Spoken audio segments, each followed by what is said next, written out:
बिस्मिल्लाहिर्रहमानिर्रहीम अस्सलामु अलैकुम रहमतुल्लाह। मुल्क इस टाइम प्रैक्टिकली डिफ़ॉल्ट कर गया है और प्रैक्टिकली डिफ़ॉल्ट करने का मतलब ये है कि आपके मुल्क के अंदर अब इतना पैसा या ख़जाने में इतने पैसे मौजूद नहीं है जिसकी वजह से आप अपनी इंपोर्ट ख़रीद सकें। इंपोर्ट ख़रीदने का मतलब ये है कि आप मुल्क के अंदर ना ऑयल, ना गैस, ना तेल, ना कोई और चीज़ आएगी, जिसकी वजह से इतना बड़ा बहरान पैदा हो जाना है मुल्क के अंदर कि आपकी पूरी की पूरी इंडस्ट्री बैठ जानी है, आपकी पूरी की पूरी इकॉनमी बैठ जानी है और मुल्क डिफ़ॉल्ट कर जाना है। उसी से बचाने के लिए अब IMF के साथ मुज़ाकरात हो रहे हैं, बातचीत हो रही हैं, लेकिन IMF उस तरफ नहीं आ रहा कि आपके साथ मुआहदा कर ले। ये जो तबाही फेरी है, ये जो बर्बादी की है, ये दो लोगों ने की है। देखिए, आपने इनका नाम याद रखना है हमेशा के लिए। जो दो लोग यहाँ पर इस टाइम पाकिस्तान को लेकर आए हैं, उन्होंने जो बर्बादी और तबाही फेरी है, पहला नाम है शहबाज शरीफ का, वज़ीर आज़म शहबाज शरीफ, और दूसरा नाम है वज़ीर ख़जाना इसहाक़ डार। ये जो दो लोग हैं, इन्होंने मुल्क के अंदर तबाही और बर्बादी की है और इन्होंने मुल्क को यहाँ पहुँचाया है जिस स्टेज के ऊपर इस टाइम पाकिस्तान मौजूद है कि प्रैक्टिकली डिफ़ॉल्ट कर गया है, इकॉनमी तबाह हो गई, बिल्कुल कोलैप्स हो गई है। इंटरनेशनल जितनी रेटिंग एजेंसीज़ हैं, उन्होंने पाकिस्तान को नेगेटिव डिक्लेयर कर दिया। नेगेटिव से क्या मुराद है? देखिए, आपने इसको समझना है। ये जो इंटरनेशनल रेटिंग एजेंसी पाकिस्तान की नेगेटिव आई है, ये बड़ी ख़तरनाक है, इसको समझना आपने। इसका मतलब ये है कि पाकिस्तान के अंदर जो कोई सरमायाकारी करेगा, वो सरमायाकारी डूब जानी। कोई मुल्क इस टाइम पाकिस्तान के अंदर या कोई कंपनी पाकिस्तान के अंदर सरमायाकारी नहीं करेगी, इन्वेस्टमेंट नहीं करेगी। दूसरा ये कि कोई मुल्क इस टाइम पाकिस्तान को कर्जे नहीं देगा, कोई मुल्क पाकिस्तान को फाइनेंशियल हेल्प नहीं करेगा, सपोर्ट नहीं करेगा। अगर वो करेगा तो उसके पैसे डूब जाने हैं। ये रेटिंग जो नेगेटिव हुई है पाकिस्तान की, उसका ये मतलब है।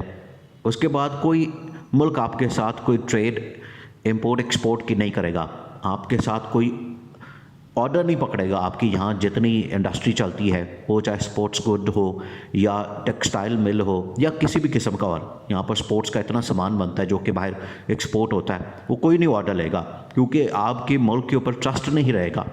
आपके मुल्क के ऊपर फाइनेंशियल ट्रांजैक्शन जो होती है, LCs जो खुलती हैं, वो ट्रस्ट नहीं रहेगा, जिसकी वजह से इंटरनेशनल रेटिंग एजेंसी ने आपको नेगेटिव कर दिया है। ये इतना ख़तरनाक इम्पैक्ट आना है पाकिस्तान की इकॉनमी और पाकिस्तान के ऊपर। जो ये तबाही जो इन लोगों ने पिछले 10 महीने की थी, अब वो अपने एंड पे पहुंच गई है, अब वो बिल्कुल इख्तिताम पे पहुंची हुई है।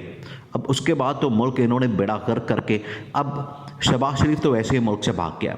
शहबाज शरीफ, मुल्क के अंदर इतनी तबाही फेरी हुई है, अवाम बेचारी यहाँ पर भूखी मर रही है, बेरोज़गारी इंतहा को पहुँची हुई। पाकिस्तान की तारीख में कभी इतनी बेरोज़गारी नहीं हुई जो इस टाइम इस दौर के अंदर है। इतनी बेरोज़गारी आज तक कभी नहीं हुई जो इस टाइम आज है। 10 लाख, पिछले 10 महीने से 10 लाख पाकिस्तानी पाकिस्तान छोड़ के चले गए हैं। वो या तो अरब ममालिक में चले गए, UAE, सऊदी अरब, कतर, कुवैत या इस तरह के ममालिक में, या फिर वो यूरोप में चले गए, अमेरिका चले गए हैं और इंग्लैंड चले गए हैं। वो छोड़ के चले गए। उनको अंदाज़ा है इस बात का कि आगे मुल्क की हालात बड़े बिगड़ जाने हैं, वो छोड़ के भाग के चले गए हैं। और बेरोज़गारी यहाँ पर इतनी ज़्यादा, क्योंकि हर रोज़ सनतें बंद हो रही हैं, इंडस्ट्रियाँ बंद हो रही हैं, हर रोज़ तबाही आ रही है और महंगाई का तूफ़ान आ रहा है। ये उठते हैं सुबह, पेट्रोल महंगा कर देते हैं, टैक्सेस लगा देते हैं, GST लगा देते हैं, कभी किसी चीज़ के ऊपर, इंपोर्ट के ऊपर टैक्सेस लगा देते हैं, ड्यूटियाँ लगा देते हैं। हर चीज़ के ऊपर इन्होंने महंगाई का अज़ाब पाकिस्तान के ऊपर नाजिल किया हुआ है। शहबाज शरीफ को अपनी नहीं पड़ी हुई अपने मुल्क की, भाग के चला गया है तुर्की। तुर्की वालों ने पहले ही उसको जलील किया, तुर्की वालों ने पहले ही इसको जलील करके वहाँ से भगाया।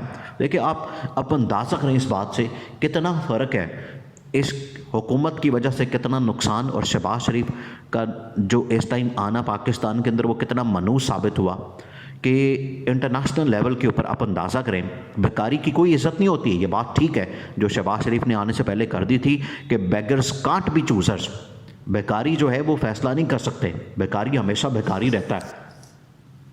ये नून लीग वालों ने बात कर दी थी और अब यही हो रहा है इनके साथ। तुर्की में ज़ल्ज़ला आया, तुर्की के अंदर ये शहबाज शरीफ ने जाना था, वहाँ पर तुर्की वालों ने इनकार कर दिया कि आप यहाँ पर ना आएँ, आप मेहरबानी करें, आप अपने मुल्क में रहें, हम यहाँ पर अपने कामों में मसरूफ़ हैं।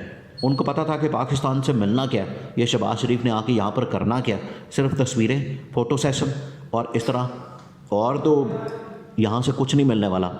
ठीक एक दिन बाद कतर का जो अमीर था, कतर का जो प्राइम मिनिस्टर था, वो वहाँ मौजूद था क्योंकि उसने 1.1 बिलियन डॉलर्स की इमदाद दी थी। इस वजह से उसको बुलाया गया, इस वजह से उसको सारा वहाँ पर प्रेजेंटेशन दी गई, सब कुछ दिखाया गया ज़लज़ले से मुतालिक। लेकिन शहबाज शरीफ को नहीं बुलाया। अब शहबाज शरीफ ज़बरदस्ती उनके पीछे पड़ा हुआ था, ये मुल्क से भाग गया और वहाँ पहुँच गया फ़ोटो सेशन के लिए, सिर्फ फ़ोटो सेशन के लिए, और कोई मकसद नहीं है। ना ये वहाँ पर कोई इमदाद लेकर गए, ना ये वहाँ पर कोई चेक देंगे, ना वहाँ पर उनको कोई सामान देंगे।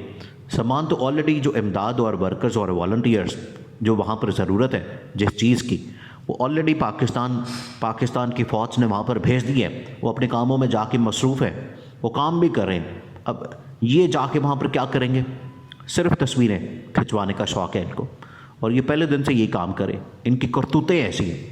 ये पंजाब का जब वज़ीर आला भी होता था यही करता था, सिर्फ तस्वीरें बनवाना, और पाकिस्तान को लूट के, पाकिस्तान को खा के यहाँ पर एक सड़क बना दी, एक पुल बना दिया, और उसका इफ्तिताह करके आधा पैसा मुल्क से बाहर उसमें से निकाल लेते थे। ये इस तरह से बड़ी नेटवर्क के साथ ये लूट मार करते रहे। और ये इनका जो इसाक़दार, इसने तो एफिडेविट दिया हुआ है कि मैंने इनके साथ देखे।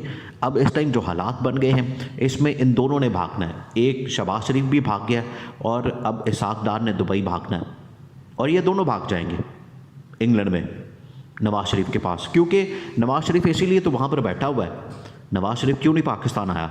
उसको पता है कि पाकिस्तान जाऊँगा तो वहाँ तबाही फेरी हुई है, वहाँ इन्होंने बर्बादी की हुई है। इन्होंने नून लीग को भी तबाह बर्बाद कर दिया और पाकिस्तान को भी तबाह बर्बाद कर दिया। अब किस मुंह से जाएंगे? मरियम नवाज़ को तो इन्होंने लॉन्च किया कि जाके वो कैंपेन करे और इमरान खान का बयानिया काउंटर करे, लेकिन कैसे करें?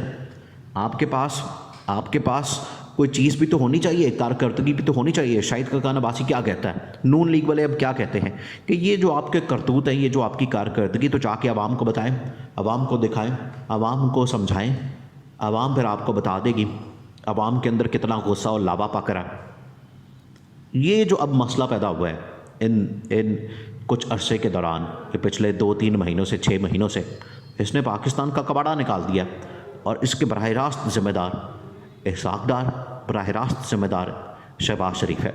और राना सनाउल्लाह यहाँ पर बैठ के क्या कर रहा है? हर रोज़ ऑडियोज़ निकाल रहा है लोगों की। अब जजेस की ऑडियोज़, ये बड़ा ख़तरनाक खेल शुरू हो गया, बड़ा ख़तरनाक।